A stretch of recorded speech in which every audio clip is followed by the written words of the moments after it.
Hello everyone, स्वागत है आपका हमारे यूट्यूब चैनल एप्पल क्लासेस पर।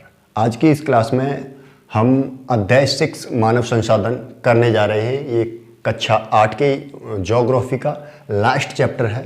इसके पहले के हमने जो 5 चैप्टर थे वो कंप्लीट कर लिए हैं। अगर आपने नहीं देखे तो आप जाकर उनको देख सकते हैं। तो आज की क्लास में हम मानव संसाधन, ह्यूमन रिसोर्स के बारे में पढ़ने वाले हैं। मानव संसाधन क्या होता है? जैसे कि हमने अब तक जितने भी संसाधन पढ़े वो संसाधन प्रकृति के द्वारा दिए गए हों या फिर मानव के द्वारा बनाए गए हों, वो सारे के सारे संसाधन मानव संसाधन से कहीं पीछे हैं। मानव संसाधन एक ऐसा संसाधन है जो प्रकृति के द्वारा दिए गए संसाधनों का उपयोग अपने लिए कर सकता है। अन्यथा की श्रेणी में बाकी जितने भी संसाधन हैं वो पूर्ण रूप से नहीं मान सकते, क्योंकि मानव उन संसाधनों का उपयोग अपने लिए कर पाता है। इसलिए मानव खुद में एक बहुत बड़ा संसाधन है।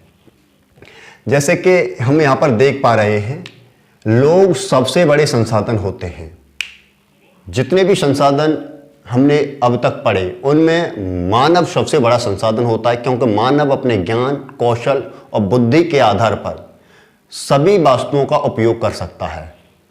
जब वस्तुएं उपयोगिक हो जाती हैं तभी तो वो संसाधन बन पाती हैं, अन्यथा की श्रेणी में वो संसाधन ही नहीं है। ऐसा मानव अपनी आवश्यकताओं को पूरा करने के लिए करता है, और ये आवश्यकता वो अपनी योग्यता के आधार पर करता है। यानी कि जो संसाधन है जितने भी, उन संसाधनों को मानव अपने लिए उपयोगी बना पाता है क्योंकि उसकी वो आवश्यकताएं हैं। उन सभी वस्तुओं से वो क्या करता है? अपनी आवश्यकताओं की पूर्ति करता है, और वो आवश्यकताओं की पूर्ति करने के लिए अपने ज्ञान, कौशल, बुद्धि को लगाता है।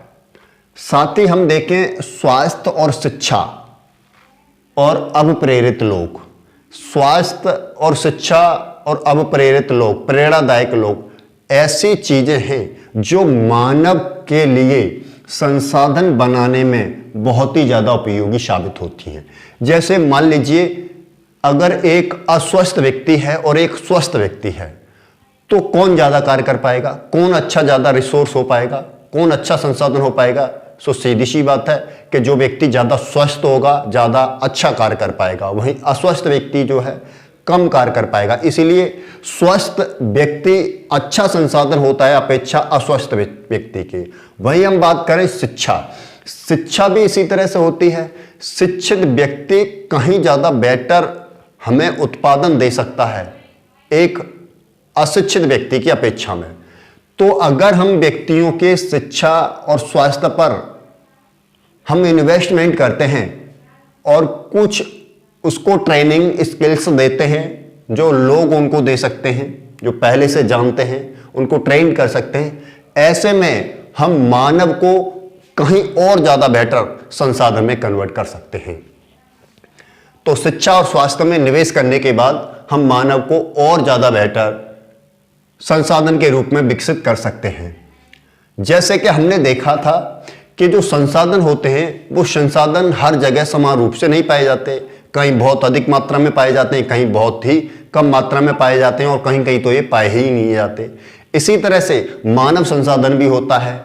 मानव संसाधन जो है हर जगह समान रूप से नहीं पाया जाता है। वो भी कहीं अधिक मात्रा में पाया जाता है, कहीं बहुत कम मात्रा में पाया जाता है। यानी उसका वितरण भी समान नहीं है, हर जगह वो भी असमान रूप से पाया जाता है।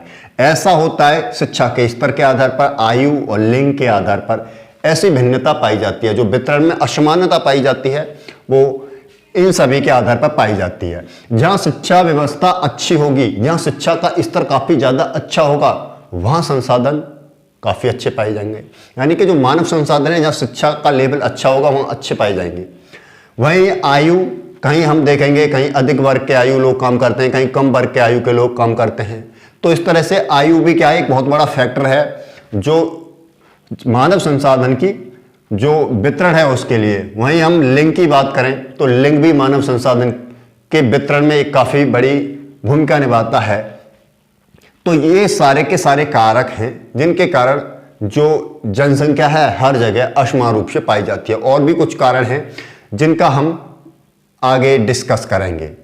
अब हम एक पॉइंट यहां पर दे रखा है मानव संसाधन मंत्रालय यानी कि ह्यूमन रिसोर्स डिपार्टमेंट, एमआरडी, ये क्या है?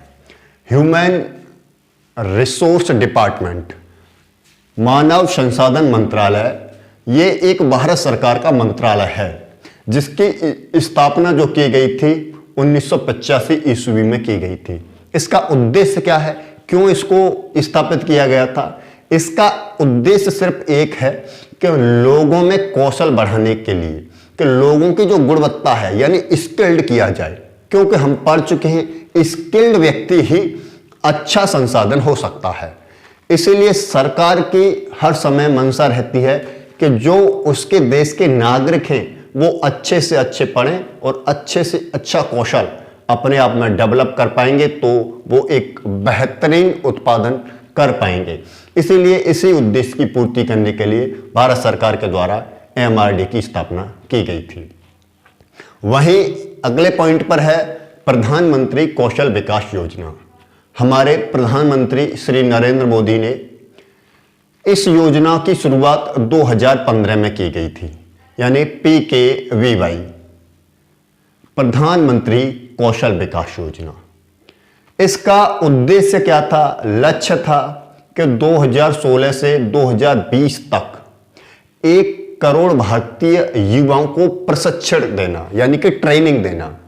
हम देखते हैं कि हमारे यहाँ पर बहुत सारे जो विद्यार्थी हैं, बहुत सारे लोग हैं स्कूल से पढ़ने के बाद बाहर आ जाते हैं, लेकिन उनके पास किसी भी तरह की कोई स्किल्ड नहीं है, ट्रेनिंग नहीं है, प्रशिक्षण नहीं है। इसलिए भारत सरकार ने उन सभी युवाओं में से 1 करोड़ युवाओं को प्रशिक्षण देने के उद्देश्य से प्रधानमंत्री कौशल विकास योजना की शुरुआत की थी। साथ ही साथ इसका उद्देश्य और भी था कि संभाव्य और मौजूदा रोजगार अर्जक को बढ़ाना, यानी जो ऐसे कार्य जो आने वाले भविष्य में किए जा सकते हैं जिनसे रोजगार मिल सकता है उनके बारे में, और साथ ही साथ जो मौजूद में इस समय में जो रोजगार चल रहा है उसको बढ़ाना। ऐसा हो तभी हो सकता है जब लोगों को प्रशिक्षण दिया जाए और प्रशिक्षण के जरिए लोगों में स्किल्ड आ जाएगी और स्किल के जरिए लोग ऐसा कर सकते हैं। इसीलिए हमारे प्रधानमंत्री ने इसको शुरू किया था। अब हम बात करते हैं जनसंख्या वितरण की, डिस्ट्रीब्यूशन ऑफ पॉपुलेशन। जनसंख्या वितरण होता क्या है? तो हमारी जो पृथ्वी है उसका जो भूपृष्ठ है उस पर जिस प्रकार से लोग फैले हैं, जिस तरह से कहीं पास पास है कहीं दूर दूर है, तो इसी फैलने को जनसंख्या वितरण कहते हैं। यानी पृथ्वी के भूपृष्ठ पर लोग जिस प्रकार से फैले हैं उसी को हम जनसंख्या का वितरण कहते हैं।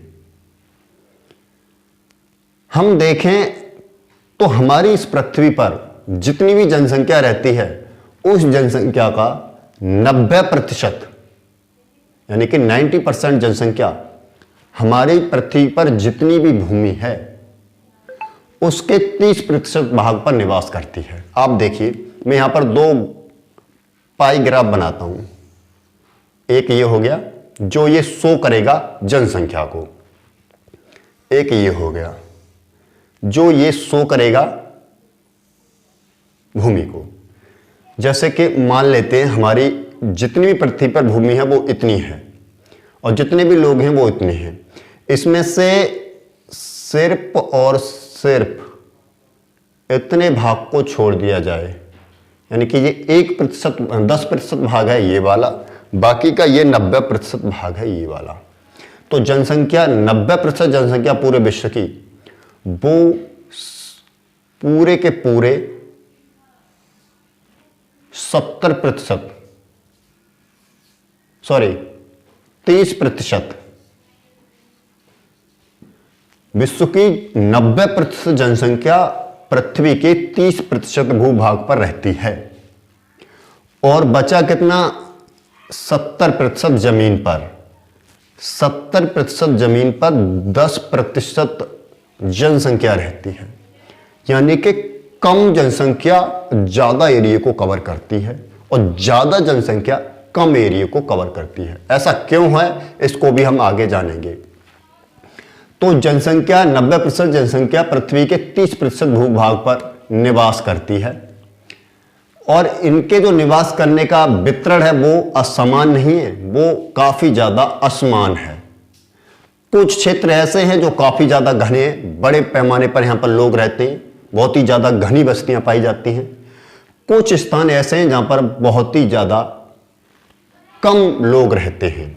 तो ये जो 70% जमीन है यहां पर लोग बहुत कम रहते हैं, तो ये वाला हो गया। और ये है जो 30% जमीन है इस पर बहुत ज्यादा लोग रहते हैं, ये दिखाते हैं कि यहां पर बहुत ज्यादा घनी आबादी रहती है।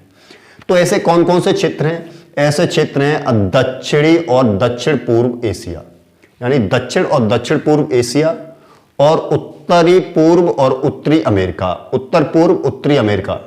ये ऐसे क्षेत्र हैं जहां बहुत जनसंख्या पाई जाती है, बहुत ही घने बसे हुए ये क्षेत्र हैं।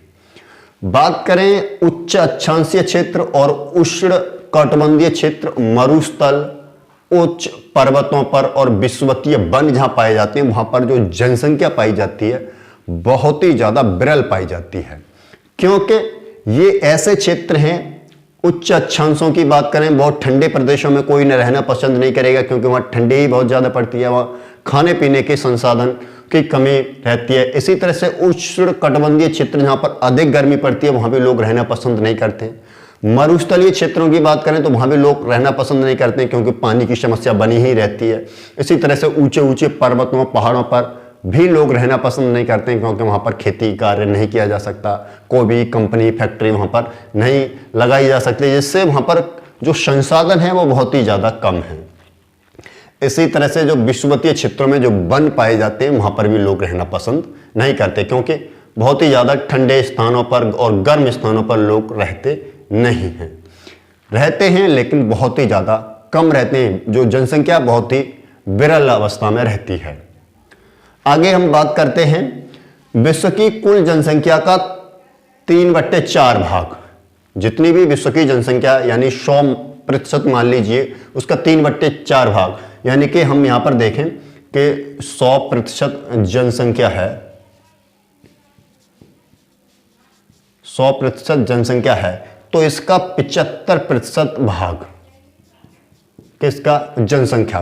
जनसंख्या का 75% भाग जो है दो ही महाद्वीपों में रहता है। कौन कौन से हैं? एक है एशिया और दूसरा है अफ्रीका। इन दो महाद्वीपों में विश्व की 75% जनसंख्या रहती है। और विश्व की जितनी भी जनसंख्या है उसकी 60% जनसंख्या तो सिर्फ 10 देशों में रहती है, यानी पूरी 100% जनसंख्या है, इसका 60% हिस्सा हम देखें तो वो केवल और केवल 10 देशों में रहता है। और वो 10 देश कौन से हैं? तो वो 10 देश हैं चीन, भारत, यूएसए यानी कि यूनाइटेड स्टेट ऑफ अमेरिका, जिसे हम संयुक्त राज्य अमेरिका कहते हैं, Indonesia, Brazil, Pakistan, Bangladesh, Nigeria, रूस और जापान। ये विश्व के बड़े बड़े देश जनसंख्या में हैं, और इन्हीं 10 देशों में विश्व की लगभग 60% जनसंख्या जो है निवास करती है। बाकी के जो देश 200 से अधिक देश हैं, उनमें से 10 देशों को घटा दो तो 190 के करीब देश भी बचते हैं। तो 40% जनसंख्या जो है वो सिर्फ और सिर्फ 190 देशों में निवास करती है, यानी कि ये टॉप कंट्री वाले देश हैं, टॉप पॉपुलेशन वाले देश हैं। और इनमें से भी हम बात करें तो भारत और चीन दुनिया के टॉप क्लास वाले जनसंख्या वाले देश हैं। लगभग भारत और चीन की ही बात कर ली जाए, भारत में लगभग 130 करोड़ जनसंख्या निवास करती है, अब तो और ज्यादा हो गई होगी। वहीं हम देखें चीन में 150 करोड़ जनसंख्या निवास करती है, तो 280 करोड़ जनसंख्या तो इन्हीं देशों में हो गई, दो में। तो ये बड़े देश हैं जहां पर जनसंख्या बहुत ही ज्यादा रहती है। बाकी के इनमें भी रहती है लेकिन इनमें नहीं, इतनी ज्यादा नहीं है। अब हम आगे चलते हैं और बात करते हैं जनसंख्या घनत्व, यानी कि पॉपुलेशन डेंसिटी। जनसंख्या घनत्व क्या होता है? तो जनसंख्या घनत्व की बात करें तो जनसंख्या घनत्व क्या होता है? जनसंख्या घनत्व होता है इकाई क्षेत्रफल पर रहने वाले लोगों की संख्या, यानी कि एक इकाई क्षेत्रफल में जो लोग रहते हैं। जैसे मान लीजिए ये एक कोई क्षेत्र है, एक इकाई क्षेत्रफल वाला है, यानी ये थोड़ा एक इकाई, यानी जिसकी लंबाई और चौड़ाई एक इकाई है, उसमें जितने भी लोग रहते हैं उन लोगों की संख्या को हम जनसंख्या घनत्व कहते हैं। आमतौर पर इस इकाई को हम प्रति वर्ग किलोमीटर मानते हैं, यानी कि 1 किलोमीटर लंबा और 1 किलोमीटर चौड़ा एक अगर क्षेत्रफल लेते हैं, अगर उसमें कितने लोग रहते हैं तो उन लोगों की संख्या को हम क्या कह सकते हैं? जनसंख्या घनत्व कहते हैं। जैसे मान लीजिए कि यह भी 1 किलोमीटर है और यह भी 1 किलोमीटर, 1 वर्ग किलोमीटर है, तो ये जो एक वर्ग बना, ये 1 किलोमीटर वर्ग स्क्वायर को दर्शाता है। तो इसमें जितने भी लोग रहेंगे इस क्षेत्रफल में उनको हम जनसंख्या घनत्व कहेंगे, पॉपुलेशन डेंसिटी। आगे देखते हैं, विश्व के 51 व्यक्ति, विश्व में देखें जनसंख्या घनत्व कितना है विश्व का, तो विश्व में 51 व्यक्ति प्रति वर्ग किलोमीटर में रहते हैं। 1 वर्ग किलोमीटर में पूरे विश्व का जनसंख्या घनत्व देखें तो 51 व्यक्ति प्रति वर्ग किलोमीटर में रहते हैं। इनमें भी सबसे ज्यादा घनत्व वाले कौन कौन से देश हैं, कौन कौन से क्षेत्र हैं? तो ये है साउथ मिडल एशिया और पूर्वी एशिया और साउथ ईस्ट एशिया। ये ऐसे क्षेत्र हैं जहां पर जनसंख्या घनत्व सबसे अधिक पाया जाता है। बात कर लेते हैं हम भारत की। भारत में जनसंख्या घनत्व कितना है? हमारे देश भारत का जनसंख्या घनत्व कितना है? तो भारत का जनसंख्या घनत्व 382 व्यक्ति प्रति वर्ग किलोमीटर में भारत में निवास करते हैं। तो यह भारत का जनसंख्या घनत्व है। भारत के किस राज्य का जनसंख्या घनत्व सबसे अधिक है? तो वो है बिहार का। बिहार में सबसे अधिक लोग निवास करते हैं प्रति वर्ग किलोमीटर में। तो वो कितने हैं?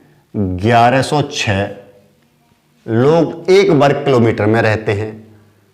ऐसा भी तो है जहां भारत का जनसंख्या घनत्व सबसे कम हो, ऐसा कोई से राज्य है? तो बिल्कुल है।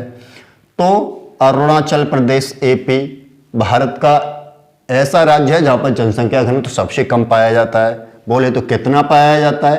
तो 17 पाया जाता है, यानी कि 1 वर्ग किलोमीटर में 17 लोग निवास करते हैं। वहीं भारत का जो जनसंख्या घनत्व है वो 382 है और भारत में बिहार राज्य है उसका जनसंख्या घनत्व सबसे ज्यादा है, वो 1106 है। तो इस तरह से आप भारत में भी जनसंख्या घनत्व के बारे में जान गए होंगे।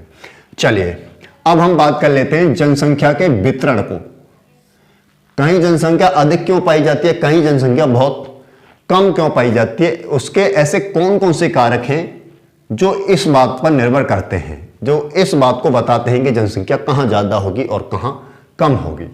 तो इसके 3-4 कारण हैं जिनके आधार पर जनसंख्या का घनत्व जो है निर्भर करता है, जनसंख्या का वितरण जो है निर्भर करता है।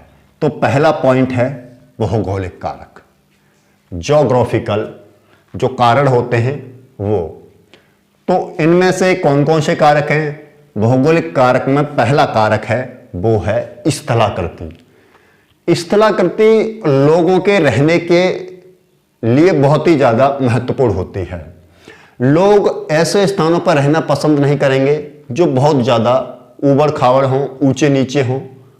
लोग हमेशा प्लेन उपजाऊ भूमि पर रहना पसंद करते हैं, जहां पानी की समस्या ना हो वहां रहना पसंद करते हैं। तो गंगा नदी और उसकी सहायक नदियों जो हैं वहां पर लोग बड़े पैमाने पर रहते हैं, क्योंकि यहां पर गंगा और उसकी सहायक नदियां जो हैं, जिसके कारण यहां पर पानी की समस्या नहीं रहती, पानी मिलता रहता है और यहां की जो जमीन है वो काफी ज्यादा उपजाऊ भी है। इसीलिए लोग नदियों और उसके आसपास के क्षेत्र में रहना पसंद करते हैं, जिसके कारण यहाँ की जनसंख्या भी क्या होती है? अधिक होती है। वहीं हम बात करें अल्पस पर्वत, एंडीज पर्वत और हिमालय, ये ऐसे क्षेत्र हैं जो काफी ज्यादा ऊंचे हैं। ऊंचे स्थानों पर लोग रहना पसंद नहीं करते क्योंकि वहाँ पानी की समस्या बनी रहती है और कोई प्रकार के कार्य वहाँ पर नहीं हो पाते हैं, इसलिए लोग पहाड़ी क्षेत्रों में रहना बहुत ही कम पसंद करते हैं। आगे बात करते हैं भौगोलिक कारक में। एक कारक है जलवायु, यानी कि चरम जलवायु पर कोई रहना पसंद नहीं करेगा। कोई रहना पसंद नहीं करेगा तो वहां की जो जनसंख्या है, वहां का जनसंख्या घनत्व है बहुत ही ज्यादा लो होगा, कम होगा। यानी कि लोग ना तो ज्यादा गर्म स्थान पर जहां बहुत अधिक गर्मी पड़ती है वहां रहना चाहेंगे और ना ही लोग ऐसे स्थानों पर रहना चाहेंगे जहां पर बहुत ज्यादा ठंड पड़ती है। तो ऐसे में सहारा मरुस्थल है, वहां लोग रहना पसंद नहीं करेंगे। बहुत ही कम लोग रहना चाहते हैं क्योंकि वहां पर पानी की समस्या बनी रहती है, गर्मी बहुत पड़ती है। इसी तरह से रूस के जो ध्रुवीय प्रदेश हैं वहां भी लोग बहुत ही विरल रहते हैं। और कनाडा, ये जो है कनाडा भी एक ध्रुवीय प्रदेश है और यहाँ की भी जनसंख्या बहुत ही ज़्यादा कम है क्योंकि ये बहुत ही ज़्यादा ठंडे क्षेत्र हैं और ऐसे में लोग रहना पसंद नहीं करते हैं। आगे हम बात करते हैं मृदा। भौगोलिक कारक में एक और कारक है मृदा। तो मृदा क्या होता है? मृदा भी लोगों के निवास के लिए बहुत ही ज्यादा महत्वपूर्ण होती है। गंगा और ब्रह्मपुत्र नदी जो भारत में बहती हैं, ये नदियां जहां बहती हैं वहां की जो मृदा है काफी ज्यादा उपजाऊ है। उपजाऊ होने के कारण यहां लोग बड़े पैमाने पर रहते हैं, खेती कृषि करते हैं। वहीं हम चीन में बात करें तो हुआंगहो और चांगजियांग जो नदी हैं वहां भी लोग बहुत अधिक मात्रा में रहते हैं क्योंकि ये नदियां वहां की जमीन को भी उपजाऊ बनाती हैं और पानी इनमें हमेशा बना रहता है, जिसके कारण लोग नदियों के क्षेत्र में, नदी घाटियों में रहना पसंद करते हैं। इसी तरह से जो नील नदी है, उस नदी के आसपास भी लोग रहना पसंद करते हैं क्योंकि वहां पानी की समस्या नहीं होती, वहां की जो जलवायु है वो भी अच्छी रहती है और वहां मृदा जो है काफी ज्यादा उपजाऊ रहती है। आगे बात करते हैं, एक और भौगोलिक कारक है जल, यानी कि वाटर। वाटर कहां पाया जाता है? नदी घाटियों में पाया जाता है, नदी झील तालाबों में पाया जाता है और सबसे ज्यादा नदियों की में जल पाया जाता है क्योंकि पानी तो समुद्र में भी पाया जाता है लेकिन समुद्र का पानी खारी होता है, इसलिए लोग वहां पर रहना पसंद नहीं करते। इसलिए लोग नदियों घाटियों में रहना पसंद करते हैं क्योंकि वहां जो नदियां बहती हैं उनका पानी जो है अलवड़ीय होता है और उस पानी का उपयोग खाने पीने के लिए कर सकते हैं, कृषि के लिए कर सकते हैं। इसीलिए जनसंख्या वहां अधिक पाई जाती है जहां पर नदियां बहती हैं। और हम बात करें मरुस्थल। मरुस्थल ऐसे क्षेत्र हैं जहां पर जल की समस्या बनी रहती है।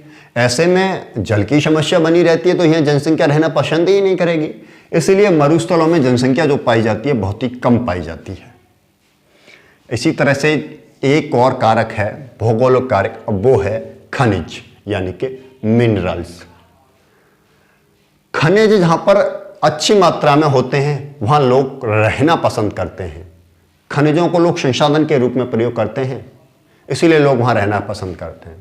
जैसे दक्षिण अफ्रीका में जो हीरे की खान है वहां के आसपास लोग रहना पसंद करते हैं। वहीं हम देखें मध्य पूर्व में तेल की जब खोज हो गई तो लोगों का उस स्थान की तरफ, वहां रहने की तरफ आकर्षण बढ़ने लगा क्योंकि वो संसाधन है, खनिज संसाधन है। और ऐसे में जब वहां तेल की खोज हो गई तो लोग वहां बड़े पैमाने पर रहना शुरू कर दिए। तो ये कुछ भौगोलिक कारक हैं जिनके आधार पर जनसंख्या का जो वितरण है वो निर्भर करता है। कुछ सामाजिक कारणों को भी देख लेते हैं। सामाजिक कारण क्या होते हैं? सामाजिक कारण में लोग वहां रहना पसंद करेंगे जहां अच्छी आवास हो। कहीं बेकार जगह जहां हवा अच्छे से ना हो, पानी की सुविधा अच्छी ना हो, तो लोग वहां रहना पसंद नहीं करेंगे। इसलिए लोग जहां अच्छे आवास होते हैं वहां रहना पसंद करते हैं। जहां की शिक्षा व्यवस्था काफ़ी ज़्यादा अच्छी हो, लोग वहां रहना पसंद करते हैं क्योंकि खुद पढ़ सकते हैं, अपने बच्चों को पढ़ा सकते हैं और वो पढ़ने के बाद एक अच्छा कार्य कर सकते हैं। इसी तरह से जहां पर स्वास्थ्य सुविधाएं काफ़ी ज़्यादा अच्छी हों, लोग वहां रहना पसंद करते हैं। तो अच्छे आवास, शिक्षा और स्वास्थ्य की व्यवस्थाएं, जैसे पुणे है भारत का शहर, वहाँ पर ये सारी सुविधाएं काफ़ी अच्छी हैं। शहर में आप अच्छे से अच्छे हॉस्पिटल देख लीजिए, वहाँ की शिक्षा व्यवस्था देख लीजिए, वहाँ जो रहन सहन है वहाँ लोगों का काफ़ी ज़्यादा अच्छा है। इसलिए लोग ऐसे शहरों को चुनना पसंद करते हैं, और लोग चुनते हैं ऐसे शहरों को रहने के लिए, तो यहाँ की जनसंख्या क्या होती है, काफ़ी ज़्यादा अधिक होती है। जिन शहरों में शिक्षा व्यवस्था अच्छी नहीं है, वहाँ रहन सहन अच्छा नहीं है, स्वास्थ्य की कोई बढ़िया सुविधा नहीं है, तो लोग वहाँ रहना पसंद नहीं करेंगे। इसी तरह से आगे हम देखें तो आर्थिक कारण आता है, इकोनॉमिक्स रीजन्स। आर्थिक कारणों में लोग वहाँ रहना पसंद करते हैं जहाँ उन्हें रोजगार मिलता है। लोग ऐसे स्थानों पर रहना पसंद नहीं करेंगे जहाँ उनके लिए काम ना मिले। काम नहीं मिलेगा तो वो क्या करेंगे, खाने पीने की समस्या उनके पास आएंगी। इसलिए लोग ऐसे स्थानों पर रहना पसंद करते हैं जहाँ उन्हें नियमित रोजगार मिलता रहे। ऐसे कौन कौन से क्षेत्र हैं, जैसे जापान का ओसाका, बड़े पैमाने पर उद्योग कारखाने यहाँ पर लगे हुए हैं, तो लोग काम करते हैं और यहाँ पर रहते भी हैं।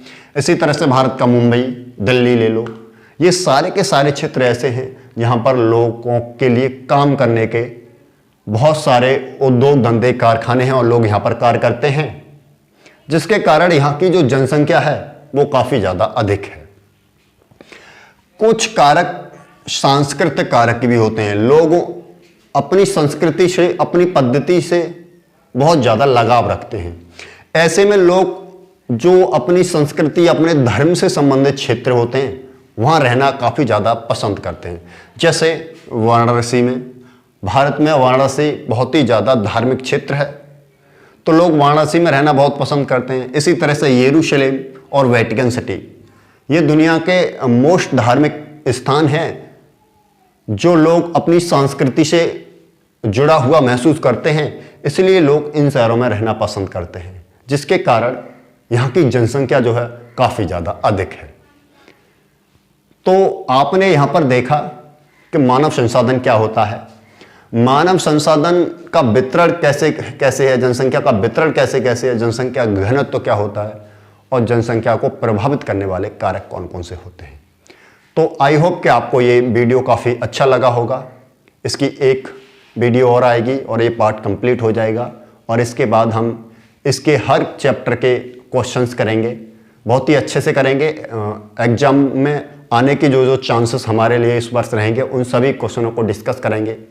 ये क्लासेस आपके बेसिक को तैयार करेंगे। जब भी आप कहीं भी आगे कंपटीशन की तैयारी करेंगे तो ये सारी की सारी चीज़ें आपको दोबारा से नहीं पढ़नी पड़ेंगी। इसलिए आप इन्हें यहीं कंटेस्ट करते चलेंगे तो आपकी जो क्लास है वो भी कंप्लीट हो जाएगी, और आपका जो किसी भी एग्ज़ाम जो आप कंपटीशन का तैयारी कर रहे हैं वो भी आपका बेसिक बहुत अच्छे से क्लियर हो जाएगा। अगर आपको ये क्लास अच्छी लगी है तो आप हमारे चैनल को सब्सक्राइब कर सकते हैं और बेल के आइकन को भी प्रेस कर सकते हैं, जिससे कि हमें मोटिवेशन मिले और अच्छी से अच्छी वीडियो बनाने के लिए। सो थैंक यू, धन्यवाद।